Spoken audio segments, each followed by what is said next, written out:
আর হরিয়ারপাড়ার মাটিতে আজকে এই সভা দেখে একজন বয়স্ক এমএলএ আছেন। আমার মনে হয় আজকের দিনের পর তার বুকে প্রেস মেকার বসানোর দরকার পড়বে।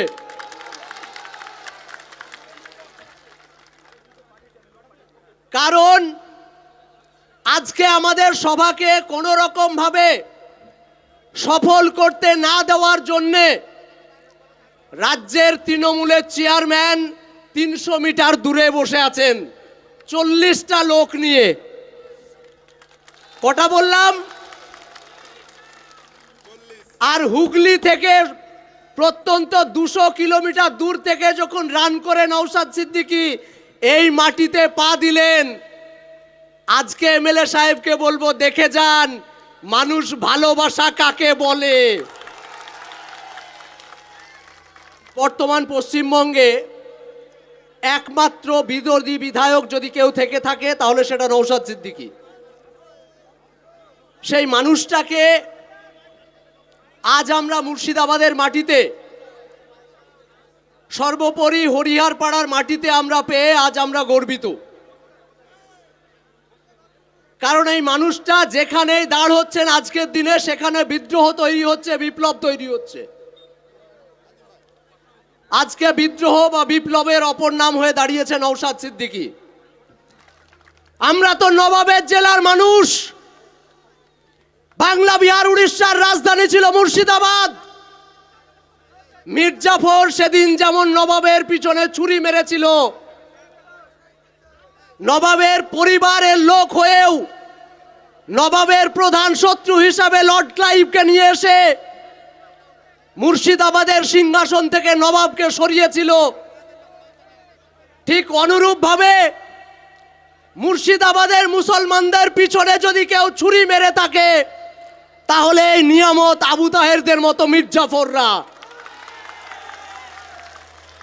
আজকে আবার মুর্শিদাবাদের মাটিতে নতুন ভাবে আমরা নবাব নিয়ে এসেছি, আপনি আসুন দেখে যান। পশ্চিমবঙ্গের সব থেকে ব্র্যান্ডেড পরিবারের ছেলেটা, যাকে আপনারা ৪২ দিন জেল কাটিয়েছেন, এই হরিয়ারপাড়ার মাটিতে ওয়াকফের জমি ১ নম্বর খতিয়ানে নিয়ে গেছে। প্রশ্ন করার ক্ষমতা হয়নি এখানকার বিধায়কের। লড়াই করতে গেছিলেন নওশাদ সিদ্দিকীর নেতৃত্বে, তাকে জেল খাটিয়েছেন।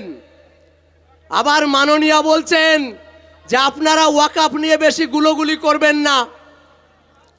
ভাইজান বারংবার বলেছেন আমার বাবার সম্পত্তি গুলোগুলি আমিই করব, পারলে আপনি ঠেকিয়ে নেবেন। আমরাই পশ্চিমবঙ্গের মাটিতে বিদ্রোহের জন্ম দেব, নতুন ইতিহাস তৈরি করব রাজনীতিতে। বড় ভাইজান বলেন যে রসুনের অনেকগুলো কোয়া থাকলেও তার জড় কিন্তু একটা জায়গায় থাকে। তাই যতগুলো রাজনৈতিক দল দেখছেন তার জড় কিন্তু আরএসএস এর নাগপুরে রয়েছে। আজকে স্বতন্ত্র একটা ১ কোয়া রসুনের জন্ম হয়েছে ফুরফুরা শরীফে, যেটাকে কখনোই আটকে রাখা যাচ্ছে না, তাই এখনো পর্যন্ত গায়ে জ্বালা হচ্ছে মাননীয়ার। আজকে এই সভামঞ্চ থেকে বলবো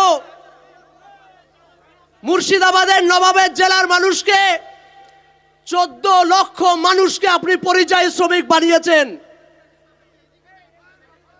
দিল্লির মানুষ, কলকাতার মানুষ, ভুবনেশ্বর পাটনার মানুষ কোনোদিন মুর্শিদাবাদে কাজ করতে আসে না। কিন্তু আজকে যখন আমরা বিভিন্ন জায়গায় যাই, ইভেন কলকাতাতেই যখন চলাচল করি, যখন বলি বাড়ি কোথায়, আমরা বলি মুর্শিদাবাদ, সঙ্গে সঙ্গে বলে ও তোমাদের ওখানে রাজমিস্ত্রি ভালো পাওয়া যায়। এটা আমাদের লজ্জা লাগে। আমরা সেই মুর্শিদ কুলিকার বংশধর, সেই আলিবুদ্দির বংশধর, সেই সিরাজদৌলার বংশধর। তাদেরকে রাজা থেকে রাজমিস্ত্রি বানালো কারা, আমাদেরকে প্রশ্ন করতে হবে। কেন আজ আমাদের বাংলার পরিযায়ী শ্রমিকদের বাংলা বলার জন্য কান কেটে নেওয়া হচ্ছে মহারাষ্ট্রে? কেন উড়িষ্যায় হত্যা করা হচ্ছে? মাননীয় তো কই জিজ্ঞাসা করছেন না। মাননীয় তা নিয়ে কোনোদিন রাস্তায় দেখলাম না। রাস্তায় যদিও দেখলাম নাটক করতে, কিন্তু তিনি স্বরাষ্ট্র দপ্তরের কাছে কোনো চিঠি লিখলেন না। তাই এই লড়াই নওশাদ সিদ্দিকী ভাইজান লড়ে চলেছেন প্রতি মুহূর্তে। যে শিক্ষা আমাদের কাছ থেকে দূরে সরিয়ে নিয়েছেন মাননীয়া। একটু আগে আমার ভাই অলিউল বলছিল যে একটা পূর্ণাঙ্গ বিশ্ববিদ্যালয় আজ মুর্শিদাবাদের মানুষ পায়নি। কালক্রমে আপনাদেরকে নাম বলতে বাধ্য হচ্ছি। কিছুদিন আগে একজন আইপিএস এর সঙ্গে আমাদের মুর্শিদাবাদের একজন মানুষ, আপনারা অনেকেই চেনেন, নজরুল ইসলামের সঙ্গে পার্সোনাল কথা বলছিলাম। উনি বলছেন, বাবা 15 বছর ধরে একটা ফাইল এই টেবিল থেকে ওই টেবিলে যায়নি। উনি বলছিলেন যে লোকের কাছে যাব, কৌটো কালেকশন করব, করে বিশ্ববিদ্যালয় করব, শুধুমাত্র মাননীয়